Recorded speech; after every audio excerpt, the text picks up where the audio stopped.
Graças a Deus, semana passada eu recebi muitas mensagens, e durante a semana, de pessoas que foram ouvindo, dizendo, olha, que palavra poderosa. É tão bom quando nós pensamos na pessoa de Jesus, refletimos na pessoa de Jesus. E cada vez que a gente fala desses títulos, a gente vai se lembrando quem Jesus é, e a riqueza da sua pessoa, e a riqueza da sua obra, e a gente pensa que Ele é o nosso Deus, e Ele está sobre nós, e Ele está conosco, e isso vai renovando o nosso coração. E eu espero que isso esteja acontecendo a cada semana, a cada dia, com você nesse advento. Nós já falamos sobre o maravilhoso conselheiro, o grande estrategista sobrenatural, o detentor de toda a sabedoria, a quem nós devemos ouvir e obedecer. Nós falamos semana passada sobre o Deus poderoso, o menino Deus, que em poder, no seu nascimento, durante toda a sua vida, na sua morte e na sua volta, vem salvar o seu povo na obra de salvação, na obra de santificação e na obra de glorificação. Aliás, eu aproveito para dizer que lá no nosso Instagram, no ibmetro.oficial, toda semana sai um resuminho da nossa mensagem. E aí é bacana, porque se você ouviu, você dá uma lida lá, aquilo ali vai voltando, vai lembrando, vai te ajudando a mapear e lembrar e guardar no coração essas verdades. Porque a gente não está aqui fazendo um curso sobre vida cristã, a gente não está aqui para tirar 10 na nota da prova. A gente está aqui para viver melhor o Evangelho, a gente está aqui para ser transformado mais e mais pelo Evangelho. E a gente quer que essas verdades estejam no nosso coração. E hoje nós vamos falar sobre o Pai Eterno. Ou alguns de vocês, na versão atualizada, sempre aprenderam como Pai da Eternidade, né? A NVI e a NVT traduzem como Pai Eterno. Nós vamos explicar por que dessa diferença. Quando a gente fala de pai, infelizmente, muitos de nós não temos, talvez, boas lembranças de pai. Alguns porque o pai foi uma pessoa difícil, complicada. Alguns porque o pai foi uma pessoa ausente, uma figura talvez inexistente na sua história de vida, na sua vida. Alguns de nós, talvez, dou o coração a pensar em pai, porque tínhamos um bom relacionamento, ou teríamos um bom relacionamento, mas logo essa pessoa se foi. E você cresceu com uma ausência de morte, de sofrimento, quando pensa na palavra, na figura do pai. E nós vamos falar de Jesus como pai eterno, que não nos decepciona e não nos deixa. E eu quero refletir nesse sentido, do menino que iria nascer a nós, que nasceu a nós. E o que implica o fato dele ser chamado como Pai Eterno? Só lembrando o texto que nós temos lido, Isaías 9, no versículos 6 e 7, o profeta Isaías, 700 anos antes, aproximadamente da vinda de Jesus, ele disse, naquele período, eu tenho sempre falado, Israel estava num declínio espiritual, Israel estava numa imoralidade, o profeta compara a um adultério espiritual. Israel estava se prostituindo com outros deuses, havia corrupção, havia falta de valores, e Deus estava profetizando através do menino, através do profeta Isaías, que haveria destruição, e esse período de destruição viria debaixo do poder da Babilônia, Deus usando a Babilônia para que a Babilônia executasse o juízo de Deus. Israel seria levado durante 70 anos por um período de exílio, mas a promessa que viria é que depois desses 70 anos viria uma restauração. Isaías está profetizando essa restauração através do menino que iria nascer. Ele diz no versículo 6 do capítulo 9, porque um menino nos nasceu, faltava 700 anos, mas ele está dizendo, na eternidade esse menino já nasceu. Um menino nos nasceu, um filho nos foi dado. E eu penso aqui, eu sempre falo isso, né? Israel ouvindo, a nossa esperança está onde? Vai nascer um menino. Aí você fala, menino? Tem que ser um guerreiro, tem que ser um valentão, tem que ser um general de guerra. Não, um menino nos nasceu, um filho nos foi dado. O governo está sobre os seus ombros e ele será chamado maravilhoso conselheiro, Deus poderoso, Pai eterno, príncipe da paz. Ele estenderá o seu domínio e haverá paz sem fim sobre o trono de Davi, sobre o seu reino, estabelecido e mantido com justiça e retidão, desde agora e para sempre. O zelo do Senhor dos exércitos fará isso. Aleluia, amém. Essa é a palavra do Senhor. A primeira coisa que eu queria trabalhar é o seguinte, talvez você esteja pensando quando eu falei, espera aí, pai? Mas Jesus não é o filho? né? Talvez alguns de vocês estavam aqui pensando, mas peraí, que é até estranho falar Jesus Pai, né? Em que sentido Jesus é Pai? Mas peraí, em que sentido Jesus é o Filho da Trindade? A gente tem que lembrar o seguinte: primeiro, Isaías não tinha essa concepção que nós temos pós primeira vinda de Jesus da Trindade. A Trindade primeiro que a Trindade é uma doutrina que não está na Bíblia, o nome Trindade. Você não encontra na Bíblia a palavra Trindade, não tem. É uma doutrina estabelecida na história da igreja, pelos apóstolos e pelo ensino apostólico, ao olhar para as Escrituras, e quando Jesus veio e falou, eu sou o Filho, que obedeço o Pai, e vou derramar o meu outro Paráclito, vou derramar o outro, que é igual a mim, que é o Espírito, a igreja falou, peraí, então esse Deus que é um, ouça Israel, o Senhor teu Deus é o único Deus. Por isso que a gente diz que os judeus e cristãos são monoteístas, adoram a um só Deus. Por que a fé cristã era ofensiva ao judaísmo? Porque para eles parecia que era um politeísmo, eles estão adorando vários deuses, nosso Deus é um. Mas quando a gente olha para o Antigo Testamento, a gente começa a encontrar pistas da Trindade espalhadas no Antigo Testamento, ainda não que claramente. Então Isaías não tinha essa clareza de que o menino que iria nascer seria a segunda pessoa da Trindade, o Filho, Jesus. Ele achava e provavelmente pensava que Deus levantaria uma pessoa que viria capacitada pelo Espírito Santo, como no Antigo Testamento, o Espírito Santo vinha sobre pessoas específicas para trabalhos específicos, e Deus iria levantar essa pessoa com espírito de sabedoria, como o próprio Isaías diz, e ele seria então uma representação do Deus forte, do Pai eterno, do Príncipe da Paz. Não que essa pessoa seria o próprio Deus forte, o próprio Príncipe da Paz, o próprio maravilhoso Conselheiro. Então, a primeira coisa que a gente tem que entender é o seguinte, uma das heresias, até coloquei uma foto aqui que representa isso, uma das heresias na história da igreja sobre Trindade, e tem várias, é chamada de modalismo. O que é essa heresia? O que a doutrina ortodoxa da Trindade diz? O nosso Deus, isso levou séculos a igreja discutindo. É muito legal você estudar a história dos concílios, os termos. A igreja discutia por questões do termo, qual o termo correto. E aí tinha uma diferença da igreja oriental para a igreja ocidental, porque os termos significavam uma coisa lá, uma coisa aqui.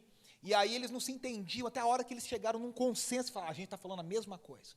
E o que é essa mesma coisa que a igreja ocidental e oriental, lá pelo século IV depois de Cristo, entenderam que era a Trindade? Deus é uma só essência divina, uma só substância divina. Mas ele é revelado a nós em 3 pessoas. O Pai, o Filho e o Espírito. Uma substância, 3 pessoas. O que o modalismo ensina e foi condenado pela igreja como uma heresia? De que Deus é um e que ele se manifesta em alguns momentos como Pai, em outros momentos ele se manifesta como Filho, em outros momentos ele se manifesta como Espírito. Percebe que essa não é a doutrina original. A doutrina original é que há um Pai, há um Filho e há um Espírito, que estão sempre em atuação e agindo conjuntamente, mas não é uma manifestação, tem hora de Pai, manifestação de Filho e manifestação de Espírito. Então, Isaías não sabia disso, mas a Bíblia não está ensinando que Jesus e o Pai são uma coisa que mudam de face. Não é isso. O que Isaías está querendo dizer aqui, através da profecia, que nem mesmo ele entendia, é que não é uma questão da relação da Trindade em si. Como Jesus é o Pai? Jesus, na Trindade, é o Filho. Na relação entre Pai, Filho e Espírito. A gente não sabe muito cá entre nós sobre como é esse relacionamento entre eles, a chamada pericorese, essa dança entre a Trindade. A gente não sabe. A gente conhece o que a teologia chama de Trindade econômica. O que é Trindade econômica? É a Trindade em ação no mundo. A gente sabe o que o Pai fez, o que o Filho fez e o que o Espírito fez. O que o Pai faz, Coríntios, Paulo fala assim, né? O Espírito distribui os dons como Ele quer, nas manifestações do Filho, para agradar o Pai, ou seja, cada um tem uma função, cada um tem uma ação. Então, Jesus é o Filho com relação à própria Trindade, ao Pai e Ele é o Filho, gerado na eternidade. Mas em que sentido Jesus pode ser um Pai para nós?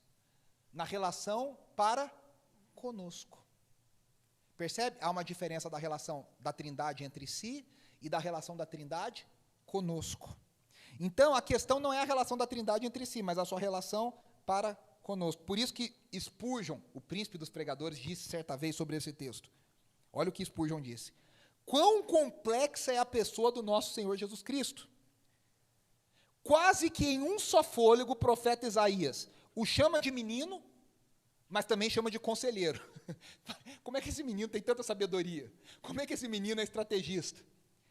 Um filho, mas ao mesmo tempo um pai eterno. Interessante, né? E aí Spurgeon termina dizendo, isso não é contradição. Isso não é contradição.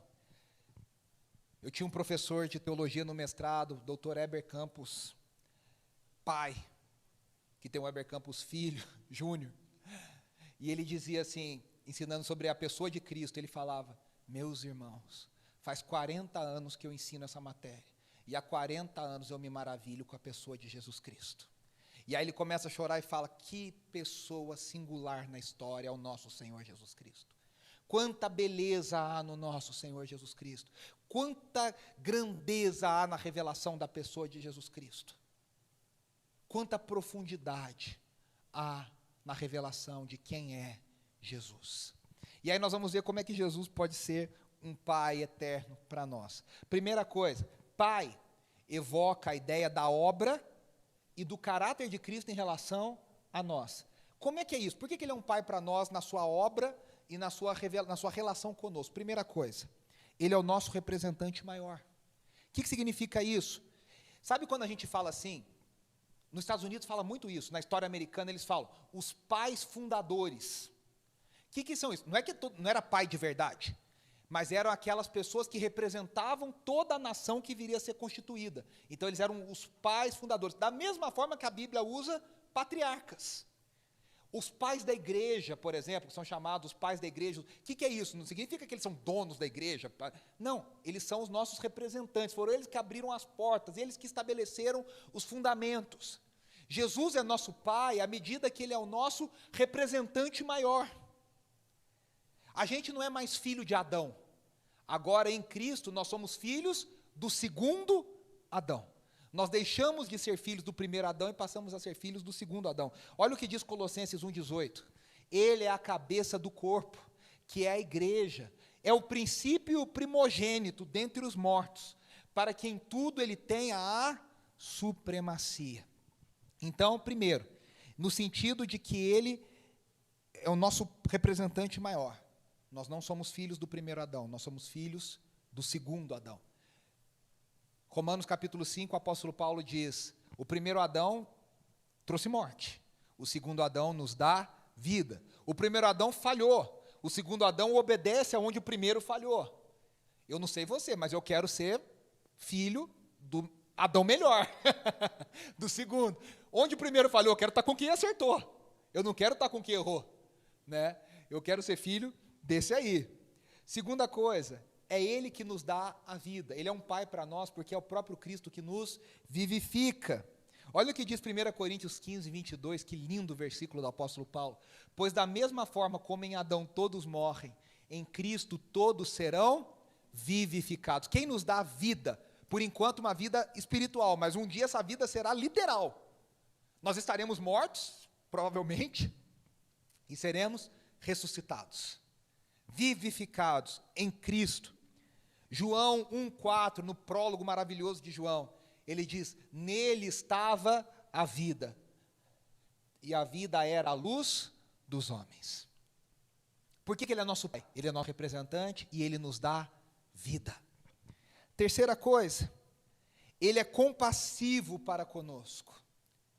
Ele é compassivo. Olha que diz o Salmo 103, 13. Como um pai tem compaixão dos seus filhos, assim o Senhor tem compaixão dos que o temem. De novo, aqui é Antigo Testamento, aqui o salmista não tinha ideia de que isso poderia se refletir na segunda pessoa da Trindade, Jesus. Mas deixa eu te falar uma coisa, eu sempre digo isso, Isaías está do lado de lá. Um menino nos nasceu, mas ele está falando pela fé, porque ele estava 700 anos antes do nascimento de Jesus. Nós estamos 2000 anos para cá. A gente já sabe o que aconteceu na vida e obra de Jesus. E eu te pergunto, quantas vezes, eu faço até um desafio para você. Vá num site do YouVersion, por exemplo, da Bíblia, no aplicativo, e coloque compaixão, e Novo Testamento no filtro lá, e veja quantas vezes os evangelhos mencionam, e Jesus tendo compaixão deles. E Jesus descendo do barco, viu as multidões e teve compaixão. Tem a história lindíssima de Jesus indo fazer algo, e no meio da caminhada dele passa a viúva que perdeu o seu único filho, o velório, o cortejo do enterro daquele filho. E a Bíblia diz que Jesus foi movido no seu coração, cheio de compaixão, ressuscita o filho da viúva. Quando Jesus esteve na morte de Lázaro, com Marta e Maria, a Bíblia diz que Jesus foi movido por compaixão. É interessante que a gente acha que Jesus viria, talvez, para descer o fogo em todo mundo e falar, você é bando de pecadores, vocês vão tudo para o inferno. Eu estou aqui para mostrar que eu sou bom e vocês são ruins. Mas ao contrário, Jesus fez isso com quem achava que era bonzão. Mas com quem sabia que era miserável e pecador, Jesus demonstrou compaixão. Com aquela mulher a quem eles queriam apedrejar, Jesus disse, se eles não te condenam, tampouco eu. Como um pai se compadece dos filhos, assim o Senhor se tem compaixão dos que o temem. Ele é um pai para nós, porque Ele tem compaixão de nós. E a gente vai além. Hebreus diz, nós não temos alguém lá que não sabe como está na nossa carne. Nós temos um sumo sacerdote que sabe exatamente o que é estar no nosso lugar. O que é estar no nosso lugar. Quarta coisa, por que Ele é um pai para nós? Porque Ele cuida de nós e quer o nosso bem. Movido por compaixão. Olha, esse texto de Jeremias é lindo, né? Jeremias 29:11. Porque sou eu que conheço os planos que tenho para vocês, diz o Senhor. Planos de fazê-los prosperar e não de lhe causar dano. Planos de dar-lhes esperança e um futuro. A gente sempre acha, na nossa teologia doente, e muitas vezes ensinada para nós, que Deus está só esperando a gente pecar para pisar na gente. Que as coisas ruins acontecem porque a gente deu brecha. Porque a gente abriu alguma coisa, que aí Deus vem e pá! Como se Ele estivesse ali escondidinho, falando, eu sabia que você ia pecar. Eu sabia que você ia fazer alguma coisa. A gente tem essa coisa dentro de nós, né? Esse medo, essa culpa. E aí a gente precisa lembrar que Deus já dizia a Israel, e Deus em Jesus fala muito mais. Eu sei os planos que eu tenho para vocês, é planos de prosperidade, é planos de bênção, é planos para que vocês tenham um futuro, para que vocês tenham esperança. Eu me lembro quando Jesus fala para os seus discípulos, os pássaros, eles não trabalham e não plantam, e Deus alimenta cada um deles. O que Jesus está querendo dizer é o seguinte, se Deus cuida dos pássaros, muito mais Ele cuida de vocês. Essa semana eu fiz esse exercício com a Andressa lá em casa. Nosso coração às vezes fica ansioso, a gente vai pensando no ano que vem, pensa mil coisas que vai acontecer, e aí você não tem garantia de nada, e o Brasil é aquela loucura que você não sabe o dia de amanhã, a economia está nesse vai e volta, e pá e tal. E aí eu sempre falo lá em casa, eu faço um exercício, eu falo, Andressa, vamos pensar para trás, olha para trás. E a gente começou a fazer, a gente comemorou 8 anos de casado, a gente começou a fazer um retrospecto. Olha, a gente achava que não ia conseguir não sei o que lá, e Deus abençoou, e a gente fez isso. A gente pensava assim, olha o que Deus fez assim. E se você fizer isso, você vai começar a perceber como Deus foi cuidando de cada coisa, cada situação. A gente tem vivido milagres tão incríveis e impressionantes. Eu me lembro, por exemplo, eu vou contar no mestrado da PUC, contei isso para a Merlise, o mestrado que a Merlise está fazendo e terminando. Eu fiz em 2017, quando chegou no final de 2017, eu recebi uma oferta da IBNU para isso, e o Adelmo, que era o gestor da IBNU, me ligou na terça-feira e falou, olha, a igreja não vai poder te ajudar mais. Eles pagavam um valor e eu completava esse valor. E as bolsas eram mínimas, acho que eram 8 bolsas para o programa inteiro. E aí que eu falei, não sei, vou ligar lá e vou cancelar, e vou fechar, a gente vê o que dá e tal. Isso foi na terça. Na quarta, eu recebo uma ligação da faculdade, dizendo que eu havia sido selecionado e ganhado bolsa 100% do mestrado. No começo da pandemia, teve um dia que eu falei assim, e se meu salário for cortado? Na quarta, eu recebi um e-mail que meu salário havia sido cortado em 50%. Na quarta, no mesmo dia, eu recebi uma ligação de um amigo dizendo, Deus mandou fazer uma oferta para vocês. E o valor já está na conta de vocês. E essa oferta é para contribuir com o salário que talvez vocês percam. Eu fiquei pensando, se vocês perderem o salário, e eu fiz uma oferta na vida de vocês. Deus cuida de nós. Há um outro texto dos evangelhos que Jesus diz, se vocês que são maus, sabem dar coisas boas para os filhos de vocês, quanto mais o nosso Pai que está nos céus, Ele tem prazer em dar coisas boas para nós. E a última esperança que eu lembrei nessa situação, por que Jesus é um Pai para nós? Porque Ele está sempre conosco. Hebreus 13:5 diz, nunca o deixarei, nunca o abandonarei. Ele está conosco. Tem uma canção que a Carrie Job gravou, acho que aqui no Brasil foi a Ana Nóbrega que gravou, que diz, eu sei que estás comigo, eu sei que estás comigo, eu sei que não me deixas sozinho em minhas lutas, eu sei que tu me amas, eu sei que Ele nunca vai nos deixar, Ele nunca vai nos abandonar. Aí a segunda pergunta que aparece é, mas nós não somos todos filhos de Deus? Tem a música do Natal que diz, eu sei que Papai Noel não esquece de ninguém, né, e fala dos filhos. Será que a gente, não é todo mundo filho de Deus? Será que todo mundo não faz parte dessa festa? E a gente precisa entender, somos todos criaturas, todos somos criaturas, nem todos somos filhos. O único filho por direito de Deus, por herança, é Jesus, o Filho unigênito. Só que Jesus escolheu deixar de ser o Filho unigênito para se dar, para ganhar irmãos e passar a ser o primogênito. Olha o que diz Romanos 8:29, pois aqueles que de antemão conheceu, também os predestinou para serem conformes à imagem de seu Filho, a fim de que o seu Filho, Jesus, seja o primogênito entre muitos irmãos. O que significa isso? Que nós só podemos ser filhos de Deus através de Jesus.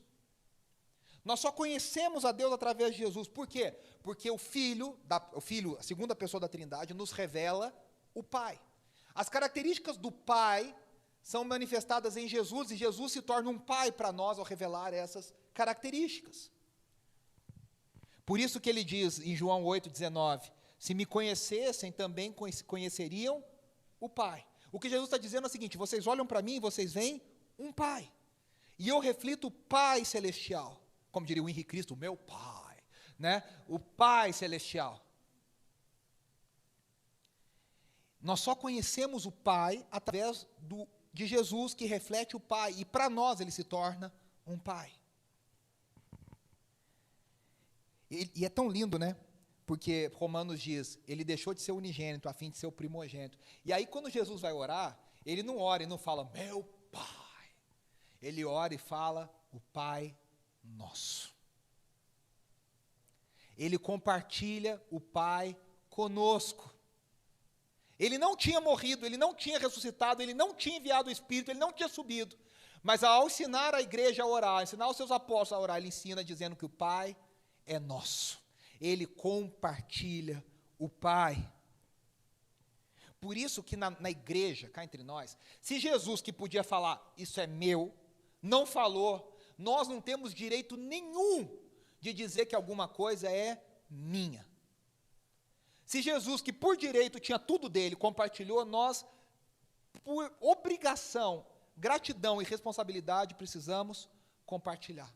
Tem nada meu, o dom não é meu, o dom é nosso. O lugar não é meu, o chamado é nosso. A igreja não é minha, a igreja é nossa. Tudo é nosso.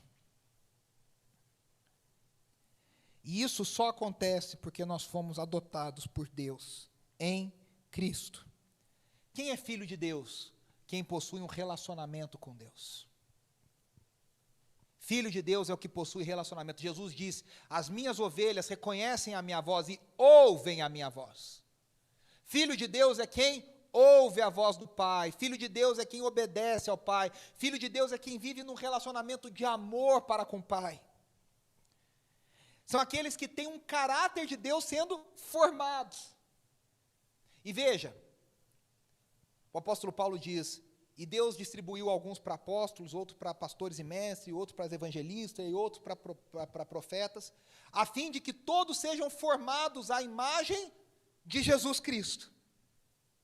Jesus que mostra o Pai, que revela o Pai para nós. Nós estamos sendo formados, transformados. Eu não sei você, genética é uma coisa muito engraçada, né? Você provavelmente reconhece em você traços do seu pai e da sua mãe que você às vezes nem sabia e nem queria. Você faz coisas que você nem imagina, mas que são iguaizinhas. Por quê? Porque é natural que o filho pareça com o pai e com a mãe. Se nós fomos adotados por Deus em Jesus, nós naturalmente vamos sendo transformados e nós passamos a parecer com Jesus. Esse é o início da palavra, do uso da palavra cristãos, pequenos cristos. Em Antioquia fala: esses parecem com aquele Jesus, esses parecem com aquele Cristo, esses são como Cristo, são cristãos. Olha o que diz Gálatas 4:7, ficou pequenininho, mas eu vou ler para vocês. Mas quando chegou a plenitude do tempo, Gálatas 4:4, Deus enviou seu Filho, nascido de mulher, nascido debaixo da lei, a fim de redimir os que estavam sobre a lei, para que recebêssemos a adoção de filhos. E porque vocês são filhos, Deus enviou o Espírito do seu Filho aos seus corações, o qual clama: Abba, Pai. Assim vocês já não são mais escravos, mas filhos, e por ser filho, Deus também o tornou herdeiro. Veja só, Paulo está dizendo: o Pai enviou o Espírito, e esse Espírito, nós somos adotados em Jesus, e nós recebemos do seu Espírito, e esse Espírito gera em nós um clamor, e esse clamor reconhece em Deus o Paizinho, o Abba, e nós clamamos e sabemos: eu sou filho, e se eu fui feito filho, eu fui feito herdeiro. Eu me lembro daquela história de Davi, quando Davi pergunta: há alguém da família de Saul que ainda vive? E falam: olha, tem Mefibosete, filho de Jonatas, melhor amigo de Davi. E Mefibosete era aleijado. E aleijado naquela sociedade, ele era um renegado. E Davi traz ele para dentro da casa, e acho que Mefibosete pensou assim: ele vai me matar, porque enquanto vive um representante de outra dinastia, há o risco de que aquela dinastia volte a existir. Por isso que na história, é terrível essa história, dos reis e rainhas e das dinastias, se mata a família inteira, se extermina a família inteira. Mefibosete pensou: Davi vai mandar me matar para acabar com a dinastia do meu avô, para eu não ter direito de clamar. E Davi traz Mefibosete e diz: a partir de agora você vai viver como meu filho, e você vai sentar na minha mesa, e você vai comer de tudo que eu como. E ainda Mefibosete não entendeu isso e não acreditou. Davi está falando: meu amigo, é o seguinte, você vai ter o mesmo tratamento que os meus filhos têm, você vai vestir a mesma roupa que os meus filhos vestem, você vai ter os mesmos direitos que os meus filhos têm. É isso que Deus fez conosco. Deus nos deu em Jesus os mesmos direitos que estavam sobre Jesus, a mesma herança que estava em Jesus. Ludmila Febre, há muitos anos atrás, compôs lá no Koinonia: tudo que Jesus conquistou na cruz é direito nosso, é nossa herança, todas as bênçãos de Deus para nós, tomamos posse, é nossa herança, toda a vida, todo o poder, tudo que Deus tem para dar, abrimos nossas vidas para receber, e nada mais nos resistirá. Maior é o que está em nós do que o que está no mundo, bem maior. Nós somos herdeiros em Jesus. Nós somos herdeiros em Jesus. Essa é a parte do Pai. Só que o título tem duas partes. Ele é Pai e ele é um Pai eterno. Há uma outra revelação do nome de Deus: o Jirê, o Shaddai, o Adonai, o El Adonai, o El Shammah. Há uma outra revelação em Gênesis, capítulo 21, no versículo 30, que diz que Abraão levantou um altar e ele adorou ao Deus eterno. Deus eterno no hebraico é El Olam, o Deus eterno, o Deus da eternidade, o ancião de dias. Vamos tentar entender. No inglês, a palavra às vezes é traduzida intercambiavelmente. Em inglês eles usam a palavra everlasting. Everlasting significa eterno, eternidade. É o El Olam, o Deus eterno.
Nascer um filho para esse casal que é estéril. E o filho nasceu. Ele disse, vai nascer um menino para Israel, e 700 anos depois, aquele menino nasceu. E Babilônia vai vir invadir Israel, e a Babilônia invadiu Israel, porque o Senhor é o dono da história, o eterno. Significa que ele não está no tempo, ele está acima do tempo. O tempo para Deus é algo que está fora dele. A gente não, a gente existe no tempo. A gente vive no tempo, a gente se move no tempo. Deus está acima do tempo, Ele é o Senhor da história. Por isso que Ele é autoexistente. Só uma coisa antes disso, né? A eternidade de Deus evoca autoridade. Quando a Bíblia diz que Ele é o ancião de dias, está lá em Daniel capítulo 7, versículo 9, o Adilton vai lembrar, tem uma música do Ronquenoli, absurda, com o solo do Abe Laboriel, que chama Ancients of Days. Oh, Ancients of Days. É ancião de dias. É o Deus que é velho de dias, antigo de dias. O que significa isso? Significa que ele está evocando a ideia de autoridade. Ele tem autoridade sobre o tempo, ele tem autoridade sobre a história. E aí Daniel descreve esse ancião, Daniel 7:9, depois você vai ler lá. Fala dos cabelos, dos olhos que são como fogo, dos cabelos que são brancos como a neve. Você lembra de outra descrição dessa? O ancião de dias é a mesma descrição de Jesus em Apocalipse, de João. O ancião de dias é Jesus. E está dizendo que ele é o alfa e o ômega, o princípio e o fim. Ele está querendo dizer, a história tem um começo comigo e a história tem um final comigo. Eu sou o dono desse negócio todo. Eu sou o rei dessa parada toda. Aquele que era, aquele que é e aquele que há de vir. O apóstolo Paulo fala 2 vezes, em Efésios capítulo 1 e 10, e Gálatas 4:4 que nós lemos, que Jesus veio na plenitude dos tempos. O que significa isso? O apóstolo Paulo está dizendo, Jesus nasceu no momento exato que deveria nascer. Deus é tão soberano da história que Deus não se atrasa. Tem uma música do Renascer Praise que a gente canta tão linda, né, que diz, Jesus, plano melhor, nunca chega atrasado, sua hora é perfeita, sua maneira a mais linda. Deus não se atrasa. Jesus nasceu no exato momento que ele deveria nascer. Ah, mas o imperador não sei o que lá, o rei tal, o império tal, Alexandre Magno. Deus fez Jesus nascer na hora que deveria. Ah, mas o anticristo, estátua, a ONU, não sei o que lá. Jesus vai voltar na hora exata que ele tiver que voltar. Jesus é o dono da história. Segundo, ele é autoexistente. A existência de Deus não é baseada em nada. Deus existe por si mesmo. Deus é. O que existia antes de Deus? Deus. O que existe depois de Deus? Deus. Deus é. A existência toda está em Deus. Terceira coisa, ele nunca muda. Quando diz que ele é eterno, significa que ele é o mesmo. A quadrangular diz isso, né, o pessoal da quadrangular. O Deus que é o mesmo ontem, Jesus Cristo é o mesmo ontem, hoje e será para todo sempre. Ele é o mesmo. Não tem sombra de variação. Olha, você quer ver como a gente muda? Pega a publicação sua de 5 anos atrás e dá uma lida nas suas opiniões de 5 anos atrás. Sabe aquelas lembranças que aparecem que você fala, meu amigo, que vergonha. Você quer ver como é que o pessoal passa vergonha? Pessoal público, assim, gente de opinião e tal. Aí sempre tem alguém que ressuscita um tweet de 10 anos atrás e fala, mas no Twitter você colocou. E a pessoa fala, putz, é verdade, mas há 10 anos atrás eu pensava de um jeito. O Renato Gaúcho falou assim em determinado momento, com um time de 200 milhões de reais, qualquer um ganha. Ele foi para o time de 200 milhões e não conseguiu. E aí falou, mas você falou. Eu tenho certeza que se pudesse, ele fala, eu não falaria mais isso hoje. A gente muda, a gente amadurece. Tem um cara na Jovem Pan que fala, eu não sou um poste, eu preciso mudar, eu mudo. A gente muda, que bom, mas Deus não muda. Só que a mudança de Deus é no sentido, Deus é tão perfeito e essa perfeição não acaba, não passa, Ele não muda. Ele é. Ele é o mesmo ontem, o mesmo Deus que se revelou a Abraão, é o mesmo Deus que está conosco. Quarta coisa, Ele sabe o fim desde o começo. Tem uma música do Estênio Março que diz, sabe o fim desde o começo. Ele é o tapeceiro. Quando você olha a coisa do lado do avesso, parece que está tudo meio estranho. Você já viu gente pintando? Pintando uma obra, assim, você já viu gente pintando? Você fala, onde esse cara vai sair com isso? Chama de live painting, né, que eles pintam ao vivo. Aí você vê lá um monte de risco, um monte de coisa, de repente o negócio começa a tomar forma. O artista já sabia onde aquilo ia chegar. Esse é Deus conosco. A gente olha, tem um monte de peça desencaixada na nossa vida. Mas Deus é tão Senhor da história, Ele é tão eterno, Ele é tão poderoso, que Ele sabe que essas peças não estão desencaixadas. Na hora certa Ele vai falar, lembra daquilo? Então, era para isso. Lembra daquilo outro? Era para isso. E aí eu quero só ler uma frase aqui do Nunca Muda, do A.W. Tozer, que diz, em Deus não há foi ou será, mas um contínuo e inquebrável é. Nele, Deus, história, olha que coisa linda, nele, história e profecia são uma só e a mesma coisa. Para Deus não tem diferença o que foi história, o que é profecia. Para Ele, simplesmente aquilo existe, aquilo é. O que quer que Deus seja, Ele o é de forma infinita. A sua aliança para conosco é inquebrável. Veja só, a aliança que Deus fez com Abraão, de ti eu farei uma grande nação, eu te abençoarei, e através de você abençoarei toda a terra. Essa aliança foi ampliada, ela não foi quebrada, ela foi ampliada em Jesus, ela encontra o seu pleno cumprimento em Jesus. E aí nós descobrimos que Jesus é o pai de uma nova e maior aliança. Abraão foi pai de uma aliança, Moisés foi pai de uma aliança, mas Jesus é pai de uma aliança melhor e maior.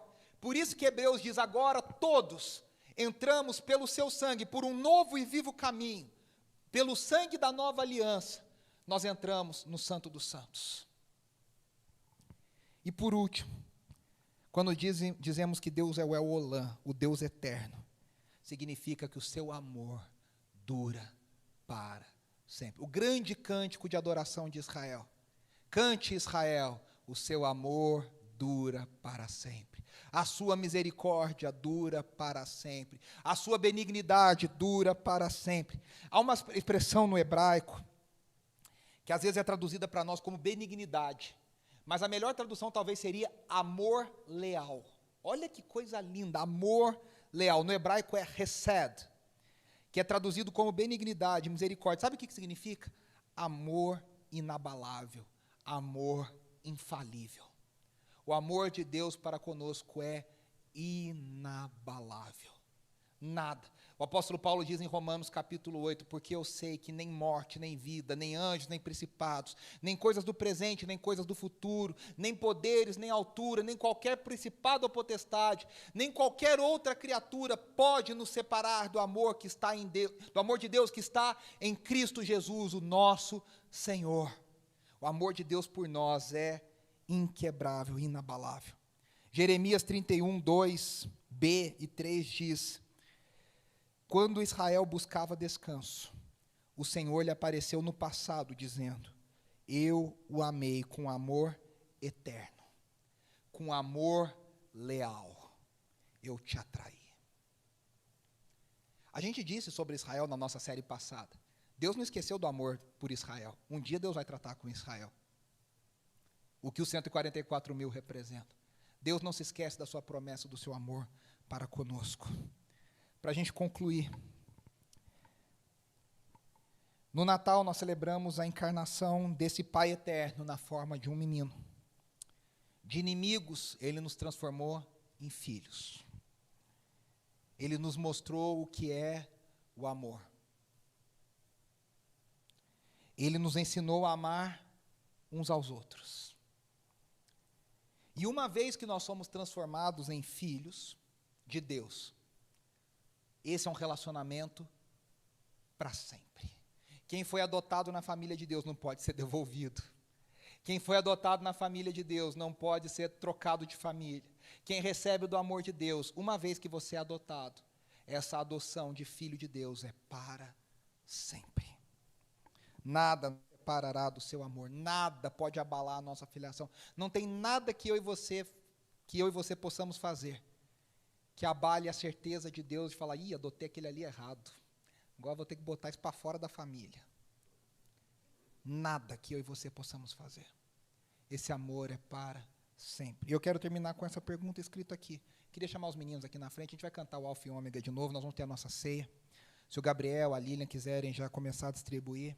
A pergunta que eu queria fazer é: como Cristo tem sido um pai para você?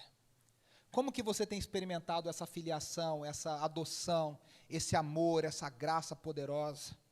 Eu queria que você fechasse os seus olhos por um momento e você refletisse na graça de Deus poderosa, no amor desse Pai eterno, desse Deus que conhece o fim desde o começo, desse Jesus que desceu até nós para nos revelar compaixão, para nos revelar amor, para nos revelar graça. Como Cristo tem se revelado um Pai eterno para você? Como que a certeza de que você foi adotado na família de Deus faz a diferença no seu dia a dia?